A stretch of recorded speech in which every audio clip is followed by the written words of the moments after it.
Hey guys, Candida here, and these splatter balls are so much fun. Not only do my kids each have one, but my husband needed one as well.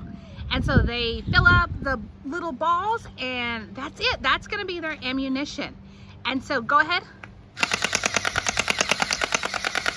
So they can shoot at targets, they can actually shoot at each other.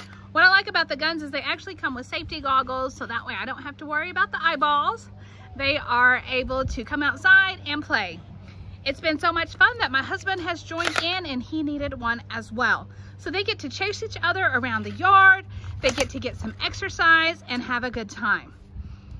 The balls, when they get you, they do splat, but it's not a painful splat. So far we haven't had any tears. Kids have been playing all day. And so this has been a fun way to get them outside and enjoy the sun.